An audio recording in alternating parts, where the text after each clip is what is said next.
Bismillahirrahmanirrahim, dear student, Assalamu alaikum. I am your teacher Shahzad Ahmed with another lecture that is a spectrum. Spectrum एक बहुत informative और internal structure, जो atom का internal structure है उसके बारे में हमें बहुत सारी इंफॉर्मेशन ये प्रोवाइड करता है ये टॉपिक। तो इसको आज हम समझने की कोशिश करते हैं स्पेक्ट्रम को, कि स्पेक्ट्रम क्या है, इसको कैसे स्टडी किया जाता है, इससे क्या इंफॉर्मेशन हमें मिलती है। सिंपली जो स्पेक्ट्रम की डेफिनेशन है वो तो ये है कि स्पेक्ट्रम इज द बैंड या रेंज ऑफ डिफरेंट कलर्स या radiation that we get when light या any electromagnetic radiation is a split according to their wavelengths. कोई भी रोशनी या कोई भी वेवलेंथ्स या मुख्तलिफ रेडिएशंस को अगर उनकी वेवलेंथ के हिसाब से तोड़ दिया जाए मुख्तलिफ हिस्सों में, तो वो डिस्प्ले हो जाएगा, वो कहलाएगा स्पेक्ट्रम। मीन्स के सिंपल आप ये भी कह सकते हैं कि display of different colours, display of या array of different colours is known as spectrum.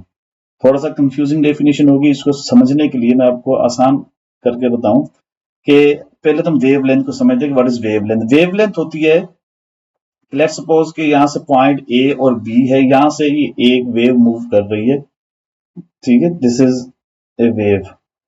ऊपर वाला हिस्सा जो वेव का पीक्स होती है इनको क्रेस्ट कहा जाता है और नीचे वाले को ट्रफ कहा जाता है।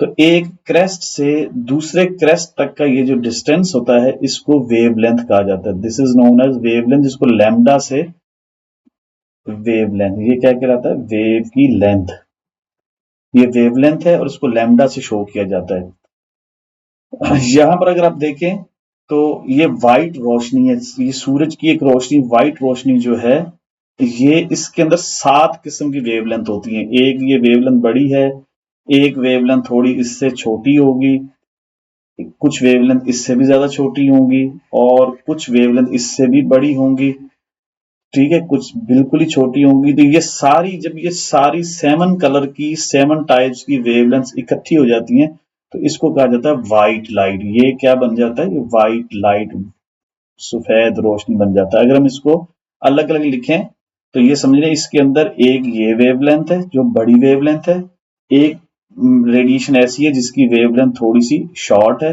एक और है जिसकी इससे भी ज्यादा शॉर्ट है, एक और रेडिएशन है जो इससे भी ज्यादा शॉर्ट है, लाइक दिस, समझ में आ रहा है। तो ये 7 डिफरेंट कलर्स की वेवलेंथ जब ये इकट्ठी हो जाती हैं तो ये कौन सा कलर बनाती है, व्हाइट लाइट। इस व्हाइट लाइट को जब प्रिज्म में से गुजारा जाए तो ये प्रिज्म क्या काम करता है कि बड़ी वेवलेंथ जो होगी उसको अलग मोड़ देता है, उससे छोटी को अलग, उससे छोटी को अलग, उससे कम वेवलेंथ को अलग, और इस तरह मुख्तलिफ हिस्सों में इसको तोड़ देता है। जब ये टूट जाती है तो हर वेवलेंथ का एक कलर होता है, हर वेवलेंथ एक डिफरेंट कलर शो करती है। जब ये ब्रेक होके 7 डिफरेंट डायरेक्शन में चली जाती है तो उसको, वो जो खूबसूरत सा एक मंजर बनता है उसको क्या कहा जाता है, that is known as a spectrum. ये सारा कमाल किसका है, वेवलेंथ का है। वेवलेंथ को जब अपने अपने हिस्सों में तोड़ दिया जाए तो वो डिफरेंट कलर्स शो कर देती है, जिसको स्पेक्ट्रम कहा जाता है। और अगर ये सारी वेव को जोड़ दिया जाए, जैसे ये सारी वेव को अगर इकट्ठा कर दिया जाए तो ये आगे कौन सा कलर देंगी, ये व्हाइट कलर हमें नजर आएगा, व्हाइट रोशनी नजर आएगी। अब क्वेश्चन ये है, जो समझने की बात है वो ये है कि क्या सिर्फ यही वाला रीजन जो 7 रेडिएशन हैं, यही वाले वेव्स होती हैं, इनसे ज्यादा रेंज भी होती है। तो यहाँ पर 7 रीजन्स हैं वेवलेंथ्स के। यहाँ पर जैसे लिखा हुआ है, एक है रेडियो वेव्स, माइक्रोवेव्स, इंफ्रारेड। ये जो रीजन है जिसकी मैं बात कर रहा हूं इसको कहा जाता है visible region. This is known as visible region, visible region. फिर विजिबल रीजन के बाद अल्ट्रावायलेट, फिर एक्स रेज, फिर गामा रेज।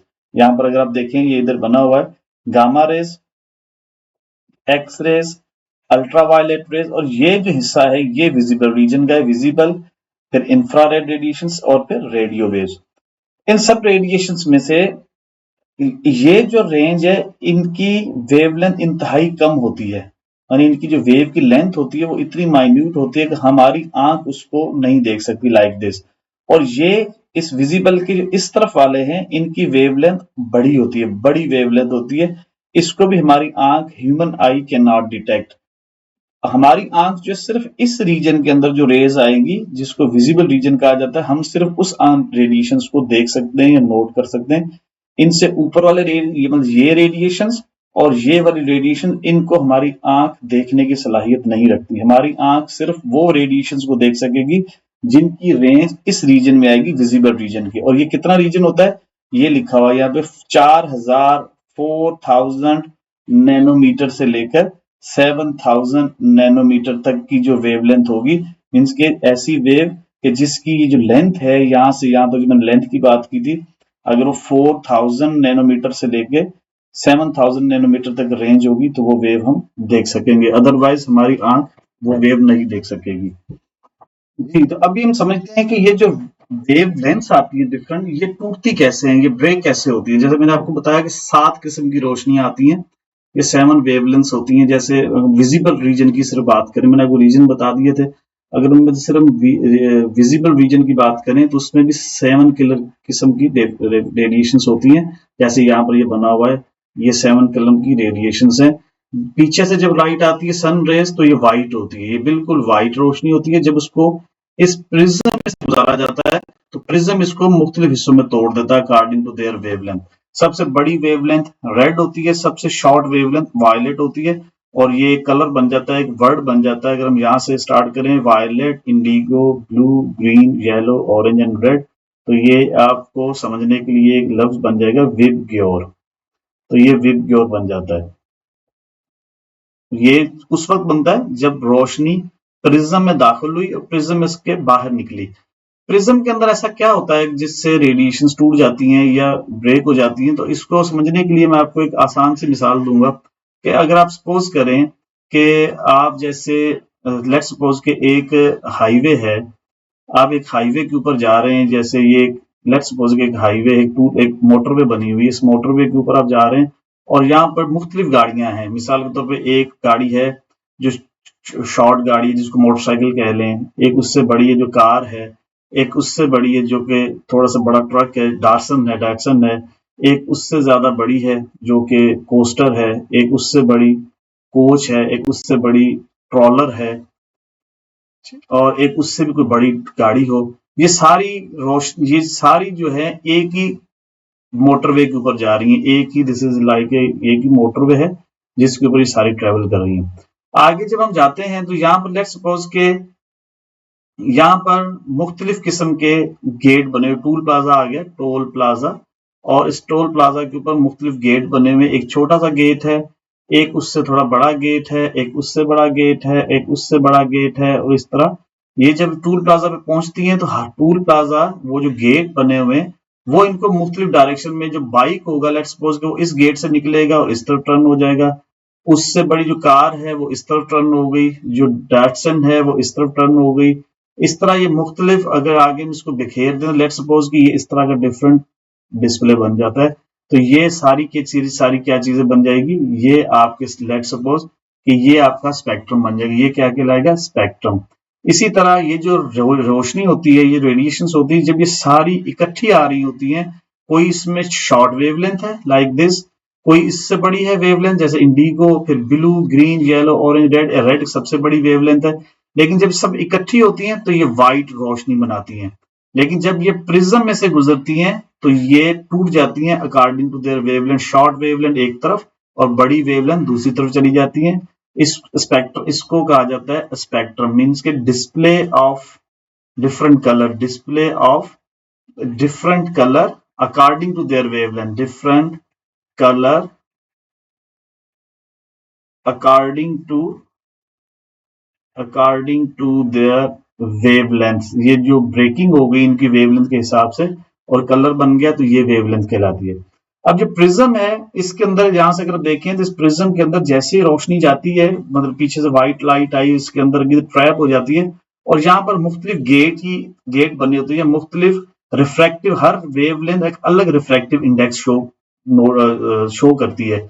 और अकॉर्डिंग टू, क्योंकि वेव कोई बड़ी वेवलेंथ है वो क्रॉस हो गई, कुछ शॉर्ट वेवलेंथ है वो ट्रैप हो गई, तो फिर उनकी रिफ्रैक्टिव इंडेक्स अलग अलग होती है हर एक की। रिफ्रैक्टिव इंडेक्स क्या होता है कि जब एक कोई चीज आ रही है और वो रिफ्लेक्ट हो जाए, उसका एंगल चेंज हो जाए, उसको रिफ्रैक्टिव इंडेक्स कहते हैं। तो किसी का एंगल ज्यादा चेंज होता है, किसी का एंगल कम चेंज होता है, किसी का बिल्कुल कम होता है, कोई होता ही नहीं है चेंज। तो ये जब मुख्तलिफ रिफ्रैक्टिव इंडेक्स की वजह से मुख्तलिफ हिस्सों में चेंज होकर ट्रांसफर हो जाती है, ये टूट के आगे से जब आउट होती है यहाँ से तो मुख्तलिफ एंगल में ये डिस्प्ले हो जाता है, डिफरेंट एंगल्स में टूट जाती है। इस टूटने को स्पेक्ट्रम कहा जाता है। उम्मीद करता हूं आपको ये टॉपिक समझ में आया होगा कि स्पेक्ट्रम के अंदर जो प्रिज्म है, अच्छा ये जो तोड़ता है जो चीज है इसको प्रिज्म कहा जाता है। This is known as prism. Prism में ये खासियत होती है कि इसके अंदर इतने एंगल्स और इतना कि इसका इंटरनल स्ट्रक्चर ऐसा होता है कि जब व्हाइट रोशनी उसके अंदर आती है तो ट्रैप हो जाती है, ट्रैप होने के बाद जब वहां से निकलती है तो मुख्तलिफ हिस्सों में टूट कर अपने अपने अकॉर्डिंग वेवलेंथ के हिसाब से डिस्प्ले डिफरेंट टाइप्स में बिखर जाती है। Is it clear? यहां तक आपको बात समझ में आ गई होगी। अब हम चलते हैं एक्चुअल टॉपिक के ऊपर, जो हमारा एक्सल टॉपिक है कि स्पेक्ट्रम की स्टडी से हमें पता क्या चलता है या हमें इंफॉर्मेशन क्या मिलती है, उसके ऊपर चलते हैं कि स्पेक्ट्रम पढ़ते क्यों और इससे हमें क्या इंफॉर्मेशन मिलती है। अब हम चलते हैं वापस सूरज की रोशनी पे दोबारा और स्टार्ट करते हैं इसको समझना टॉपिक को। सपोज करें कि ये सूरज है और ये रोशनी दे रहा है। जैसे मैंने आपको बताया कि इसमें ये 7 रीजन्स आएंगे। ये रोशनी आ रही है, ये 7 रीजन्स की होगी। Microwave, radio wave, X rays, ultraviolet, infrared, visible और फिर फार इंफ्रारेड, मुख्तलिफ रीजन्स आ जाते हैं।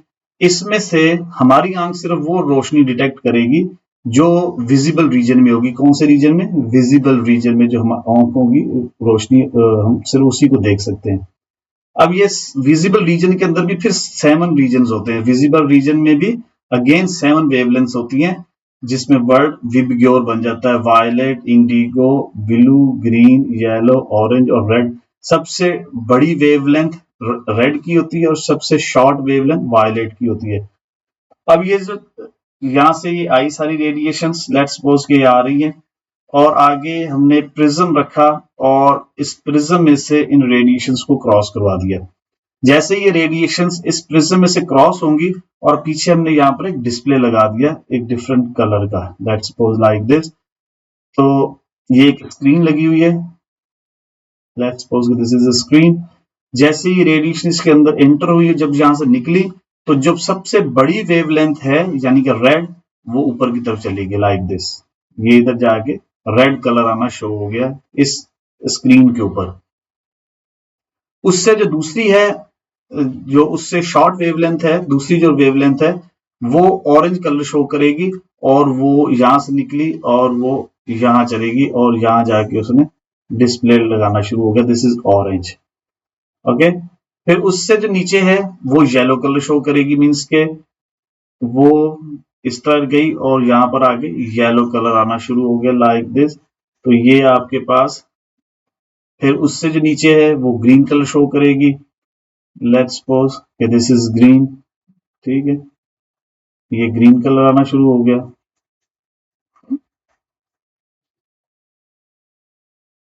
दिस इज ग्रीन कलर और उसके बाद ब्लू कलर आएगा।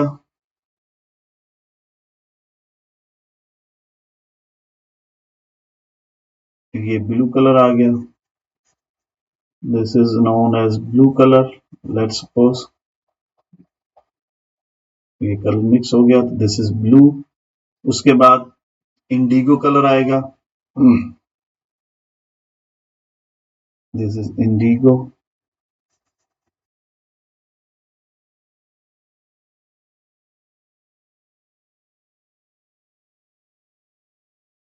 This is indigo colour. और उसके बाद वायलेट कलर,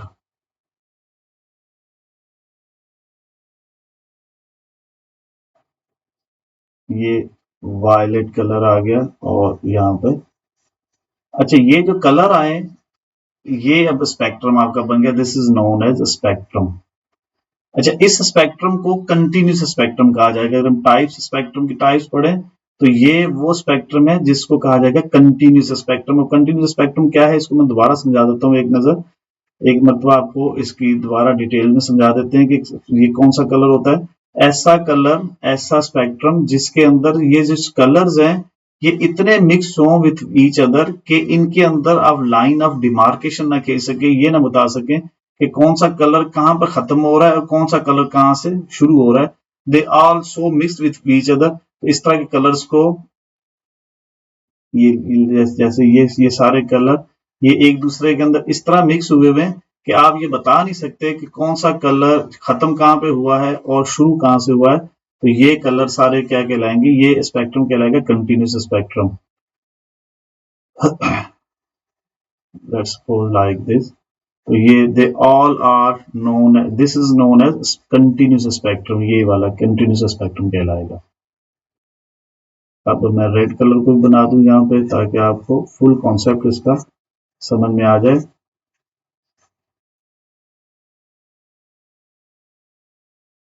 ठीक है, ये आपके पास रेड कलर आ गया। तो ये आपके पास वर्ड बन गया विबग्योर। ये violet, indigo, blue, green, yellow, orange और रेड, ये विबग्योर बन गया। ये ये जो डिस्प्ले है this is known as spectrum. ये different of display of different colours is spectrum. ये कैसे बन रहा है, जब सूरज की रोशनी आ रही है और इस स्पेक्ट्रम के अंदर, इस प्रिज्म के अंदर ट्रैप हो रही है और प्रिज्म उसको मुख्तलिफ हिस्सों में तोड़ रहा है, this is known as prism. और जो आगे फाइनल बन रहा है, जो आगे display, this is known as spectrum. और इस तरह का स्पेक्ट्रम कहलाएगा continuous spectrum. This is known as continuous spectrum. Continuous spectrum क्या होता है, वो स्पेक्ट्रम जिसके अंदर लाइन ऑफ डिमार्केशन ना खींची जा सके, लाइन ऑफ डिमार्केशन ना खींची जा सके। डिमार्केशन का मतलब कि कोई हम ये ना बता सकें कि ये कलर यहाँ पर खत्म हो रहा है और ये यहाँ खत्म हो रहा है या ये यहाँ खत्म हो रहा है। दे या तो मैं अभी मुझसे सही नहीं बना, लेकिन सारे कलर एक दूसरे में सो मिक्सड हो कि हम ये ना बता सकें कि ये कलर की हद कहाँ पर है और इस हद, ये कलर कहाँ से स्टार्ट हो रहा है, ये कहाँ से खत्म हुआ, ये कहाँ से खत्म हुआ। ये इस तरह का जो स्पेक्ट्रम होगा उसको कहा जाएगा कंटिन्यूस स्पेक्ट्रम। और ये जो कंटिन्यूस स्पेक्ट्रम है ये हमेशा किसका बनता है, सनलाइट का। सनलाइट का स्पेक्ट्रम जब भी बनेगा वो कंटिन्यूस बनेगा। ये ज़हन में रखना कि कंटिन्यूस स्पेक्ट्रम हमेशा किसका बनेगा, सनलाइट का। यहां तक आपको बात समझ में आ गई। अब हम समझते हैं कि क्या होगा अगर मैं अब इसी फिगर को मैं दोबारा दूसरे तरीके से बनाता हूं। लेट्स सपोज कि ये इस सूरज की रोशनी ये जो आ रही है और ये जो प्रिज्म है इसके दरमियान में हमने एक एटम रख दिया। मीन्स के कैसे रख दिया कि हमने एक एक बड़ी सारी एक ट्यूब ली, उस ट्यूब के अंदर कुछ गैस रखा। लेट्स सपोज कि इसके अंदर हमने गैस फिल किया। लेट्स सपोज कि गैस हाइड्रोजन का है, हमने इसमें एटम्स हाइड्रोजन के मॉलिक्यूल्स हैं और हमने इसको रख दिया। अब क्या हुआ, जैसे हमने इसका स्पेक्ट्रम लेना स्टार्ट किया, जब तक ये नहीं था तो स्पेक्ट्रम कंटिन्यूस बन रहा था लाइक दिस। जब हमने गैस रखा और हमने ये चीज देखी कि जैसे ही सूरज की रोशनी इस गैस में से क्रॉस होती है और उसके बाद प्रिज्म में एंटर होती है और प्रिज्म में से जब बाहर निकलती है तो कोई एक आध कलर बीच में ऐसा है जो मिस हो जाता है। मिसाल के तौर पे अगर मैं आपको एग्जांपल दूं कि यहां से जब ये सिचुएशन बनी तो लेट्स सपोज कि ये ऑरेंज कलर जो है ये खत्म हो गया, ये ऑरेंज कलर अब नहीं आ रहा। ठीक है, ऑरेंज कलर, लेट्स सपोज कि अगर मैं आपसे ये कहूं कि जो ऑरेंज कलर है, ये वाला कलर ऑरेंज जो है ये आना खत्म हो गया। बाकी जो रेड कलर ऊपर है वो भी आ रहा है, डिस्प्ले हो रहा है। मीन्स रेड अपनी जगह डिस्प्ले हो रहा है, येलो अपनी जगह पे हो रहा है। ये कलर बीच में से खत्म हो गया, इस स्पेक्ट्रम के ऊपर ये कलर गायब हो गया। इस तरह के स्पेक्ट्रम को कहा जाता है discontinuous spectrum. Now this will known as discontinuous spectrum. इसको हम क्या कहेंगे, इसको दोबारा मैं आपको डेफिनेशन इसकी बताता हूं। इसको कहा जाएगा डिसकंटिन्यूस स्पेक्ट्रम, दिस वन। ठीक है, डिसकंटिन्यूस स्पेक्ट्रम क्या होता है, जिसके अंदर हम ये बता सकें कि लाइन ऑफ डिमार्केशन खींच सकें कौन सा कलर कहां से खत्म हो रहा है और कहां से खत्म नहीं हो रहा। इसको कहा जाएगा डिसकंटिन्यूस स्पेक्ट्रम। इसका एक और नाम भी है और उसको कहा जाता है लाइन स्पेक्ट्रम, लाइन स्पेक्ट्रम। ठीक, अब ये सूरज की रोशनी गैस पे पड़ रही है, गैस में से आगे एक लाइन खत्म हो गई ऑरेंज, और ऑरेंज की जगह ब्लैक कलर आ रहा है। बाकी पूरा का पूरा स्पेक्ट्रम एज इट इज है, जैसे पहले होता है ऐसे ही बन रहा हुआ, 6 कलर जाहिर हो रहे हैं। थोड़ी देर के बाद ये नोटिस हुआ कि ये जो ऑरेंज कलर है वो आना शुरू हो गया और जो येलो कलर है ये ड्रॉप हो गया। मीन्स के अगर आप इसको दोबारा देखें तो ये जो ऑरेंज कलर है, अगर मैं इसकी ऑरेंज कलर की यहाँ पे तस्वीर दोबारा बनाऊं आपको, कि ये जो ऑरेंज कलर है ये आना शुरू हो गया। मीन्स के ये कलर आना, डिस्प्ले आना शुरू हो गया। और इसके अब क्या हुआ कि ये जो येलो कलर है ये गायब हो गया। मीन्स के ये कलर जो है, दिस कलर, ये गायब होना शुरू हो गया, जिसको हम कहते हैं, ये जो कलर है ये गायब हो गया और बाकी सारा का सारा येलो कलर की जगह येलो गायब हो गया और ऑरेंज आना शुरू हो गया है। और बाकी तो एज इट इज अपनी अपनी जगहों पर है। मीन्स ऑरेंज भी अपनी जगह पे आ रहा है, ग्रीन अपनी जगह पे आ रहा है, लेकिन गायब जो हो गया है वो कौन सा हो गया है, ये ग्रीन भी आ रहा है और येलो इसमें से गायब हो गया।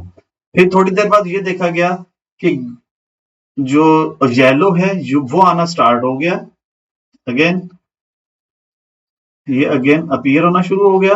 और अब इस मरतबा क्या हुआ है कि जो ग्रीन है,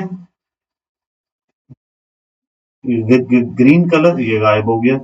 मीन्स के ये जो ग्रीन है ये गायब होना शुरू हो गया, दिस वन, ये ग्रीन जो है ये इस मरतबा गायब हो गया। ठीक है। फिर थोड़ी देर बाद देखा तो ग्रीन आना स्टार्ट हो गया और ब्लू गायब हो गया। मीन्स के कोई ना कोई एक कलर या दो कलर इसमें से डिसअपियर हो रहे हैं और बाकी कलर शो हो रहे हैं। इस तरह के स्पेक्ट्रम को कहा जाता है डिसकंटिन्यूस स्पेक्ट्रम या लाइन स्पेक्ट्रम। अब हमने क्या किया कि सपोज करें कि ये जो रोशनी थी सूरज की, इसको खत्म कर दिया। ये जो सूरज की रोशनी थी इसको किसी तरीके से हमने बंद कर दिया। मीन्स कि आप सूरज को समझ लें कि हटा दिया हमने। यहां से सूरज को जब हटा दिया, लेट्स सपोज कि सूरज जब हटा तो क्या होगा कि ये सूरज हट गया तो पूरा का पूरा स्पेक्ट्रम भी, जो कि कलर डिफरेंट कलर दे रहा था, वो सारे का सारा स्पेक्ट्रम भी गायब हो गया। मीन्स कि this whole spectrum is now eliminated. ये सारी पूरा का पूरा ब्लैक हो गया। ठीक है। ये जो डिस्प्ले बना हुआ था वो स्क्रीन अपनी जगह पे लगी हुई है। इस स्क्रीन को कहा जाता है फ्लोरिसेंट स्क्रीन है, जहां पर भी ये रिकॉर्ड हो रहा होता है वो सारा गायब हो गया। अब क्या हुआ थोड़ी देर के बाद, ये पूरा स्पेक्ट्रम ब्लैक है।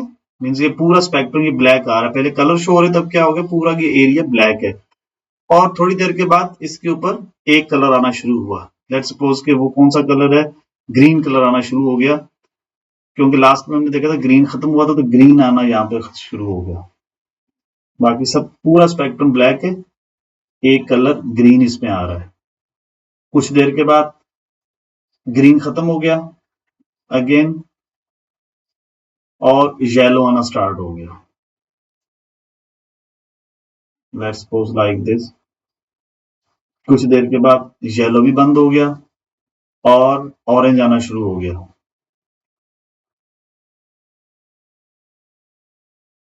ये वाला, फिर ऑरेंज खत्म हो गया तो रेड आना शुरू हो गया। फिर ये ऑरेंज की जगह खत्म हो गया और रेड कलर आना, डिस्प्ले आना शुरू हो गया। अब ये हमें इंफॉर्मेशन क्या चीज मिली, मैं आपको दोबारा बताता हूं कि हुआ क्या। अब हम इंटरनल स्ट्रक्चर पे चलते हैं कि इससे इंफॉर्मेशन हमें क्या मिलती है, व्हाट इंफॉर्मेशन वी रिसीव। अब हमें जो पता चला इससे, what information we get from the study of spectrum, from the study of spectrum. जो अभी तक हमने स्पेक्ट्रम को पढ़ा उससे हमें क्या इंफॉर्मेशन मिली, वो ये इंफॉर्मेशन साइंटिस्ट ने बताई कि ये सपोज करें कि ये एक न्यूक्लियस है, इसके अंदर इसके सराउंडिंग में हाइड्रोजन का एटम है जिसके अंदर एक इलेक्ट्रॉन है। इस इलेक्ट्रॉन के ऊपर 7 किस्म की रोशनियां आप फॉल करवा रहे हैं। जो हमने स्पेक्ट्रम लिया, पहला जब स्पेक्ट्रम लिया, एक रोशनी है रेड कलर की, एक रोशनी है इंडिगो कलर की, एक रोशनी है ग्रीन कलर की, एक रोशनी है ब्लू कलर की, और ये जो मुख्तलिफ एक रोशनी है येलो कलर की।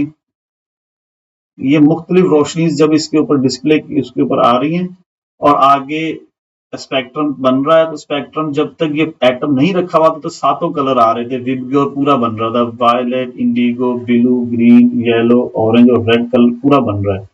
जब ये हमने रख दिया तो इसमें से इस इलेक्ट्रॉन ने इन रोशनियों में से, इन वेवलेंथ में से उस वेवलेंथ की एनर्जी को एब्जॉर्ब करना शुरू कर दिया जो इसके, और ये second shell, let's suppose this is second shell, first shell ये फर्स्ट ऑर्बिट था, ये सेकंड ऑर्बिट है। तो फर्स्ट ऑर्बिट और सेकंड ऑर्बिट के दरमियान में एक एनर्जी का डिफरेंस है।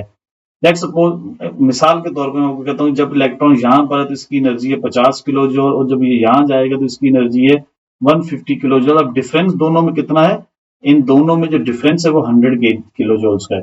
तो ये इन रेडिएशंस में से ऐसी रेडिएशंस को एब्जॉर्ब करेगा जिसका डिफरेंस इन दो रेडिएशंस के दरमियान में होगा। फॉर एग्जांपल लेट्स सपोज कि वो रेड कलर ऐसी है जिसका डिफरेंस इन दोनों के दरमियान है, तो ये रेड कलर को इधर, ये वाली जो रेड कलर की ये वाली है, इसको ये एब्जॉर्ब करना शुरू कर देगा यहाँ पे, और बाकी सारी रेडिएशंस को ये छोड़ देगा, और बाकी सारी रेडिएशन आगे क्रॉस हो जाएंगी और आगे जाके मुख्तलिफ कलर देना शुरू हो जाएंगी। लेकिन ये जो रेड कलर है, ये रेड कलर की जगह यहाँ पर ब्लैक कलर आ जाएगा, ये कलर रुक जाएगा, यहाँ पर कोई कलर नहीं आएगा। थोड़ी देर के बाद देखा जब इसने इतनी एनर्जी एब्जॉर्ब कर ली कि ये इलेक्ट्रॉन अब यहां से जंप कर किया और ये ऊपर वाले शेल में यहां पहुंच गया। जब ये ऊपर वाले शेल में पहुंच गया, अब इसकी जो रेड कलर से इसकी एनर्जी ज्यादा होगी, मतलब ये 150 तक पहुंच के यहां पर पहुंच गया। अब ये रेड कलर की एनर्जी को छोड़ देगा और रेड कलर इधर शो होना शुरू हो जाएगा। अब ये यहाँ जाके इससे बड़ी वेवलेंथ फ्रीक्वेंसी जो है जिसकी एनर्जी ज्यादा है, ये उसको एब्जॉर्ब करना शुरू हो जाएगा। लेट्स सपोज कि ऑरेंज को एब्जॉर्ब करना शुरू हो गया, तो ये ऑरेंज को एब्जॉर्ब करना शुरू हो जाएगा। फिर थोड़ी देर के बाद ऑरेंज को छोड़ देगा, येलो को स्टार्ट एब्जॉर्ब करेगा, और फिर येलो के बाद ग्रीन को। इस तरह ये होगा क्या कि ये इलेक्ट्रॉन पहले शेल से निकला दूसरे एनर्जी लेवल में, फिर तीसरे एनर्जी लेवल में, फिर चौथे एनर्जी लेवल में, फिर पांचवें एनर्जी लेवल में, फिर छठे एनर्जी लेवल में, फिर सातवें एनर्जी लेवल में, ये मुख्तलिफ एनर्जी लेवल में जंप करता हुआ ऊपर तक चला जाएगा। इस स्पेक्ट्रम की स्टडी से हमें ये चीज इंफॉर्मेशन मिली कि ये जो मुख्तलिफ कलर्स को एब्जॉर्ब करता है, बाकी डिस्प्ले आ रहा होता है, एक कलर बीच में मिक्स हो जाता है, मिस हो जाता है, तो इसका मतलब क्या है कि वो जो कलर है वो ये एब्जॉर्ब कर रहा होता है। जब वो एब्जॉर्ब कर लेता है तो फिर वो जंप करके ऊपर एनर्जी लेवल में चला जाता है, फिर ये उससे बड़ी एनर्जी को एब्जॉर्ब करने लग जाता है। जब उसको भी एब्जॉर्ब कर करके जब उसकी एनर्जी का डिफरेंस इसके बराबर हो जाता है, तो ये जंप करके तीसरे एनर्जी लेवल में चला जाता है और जो एनर्जी एब्जॉर्ब कर रहा था उस रेडिएशन को छोड़ देता है। फिर ये यहाँ पर बड़ी वेवलेंथ को एब्जॉर्ब करना शुरू हो जाता है, और जब इसकी एनर्जी का डिफरेंस इस चौथे शेल के बराबर हो जाता है, चौथे ऑर्बिट के, तो ये यहाँ से जंप करके इधर चला जाता है और इस एनर्जी को छोड़ देता है। ये जाके पीछे डिस्प्ले कलर देना शुरू हो जाते हैं। इस तरह ये ऊपर की तरफ मूव होना शुरू हो, एब्जॉर्ब एनर्जी करता जाता है और ऊपर की मंजिलों को तय करता जाता है। इस प्रोसेस को कहा जाता है excitation. This process is known as excitation. ये इलेक्ट्रॉन जैसे जैसे सूरज की रोशनी फॉल होती रहती है, इलेक्ट्रॉन एक जंप से एक ऑर्बिट से दूसरा, तीसरा, चौथा, पांचवा, छठा, सातवें ऑर्बिट तक जंप करते हुए ऊपर चला जाता है।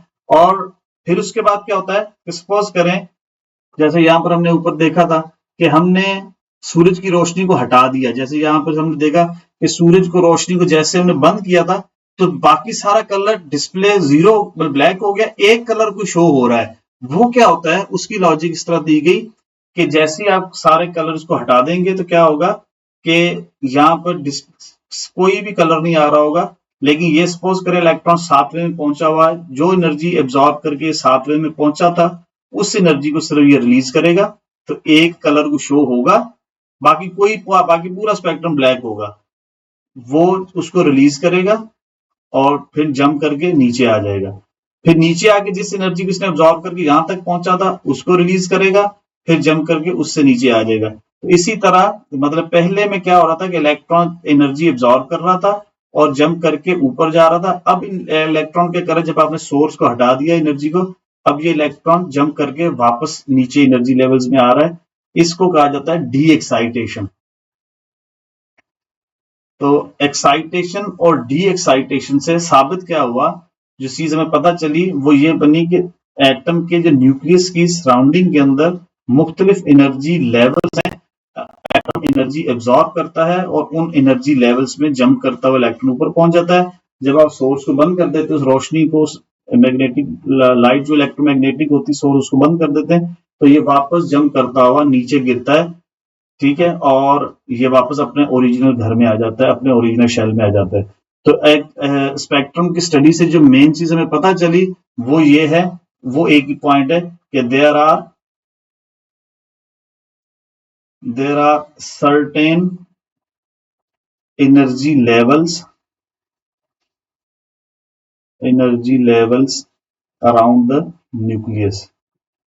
around the nucleus of an atom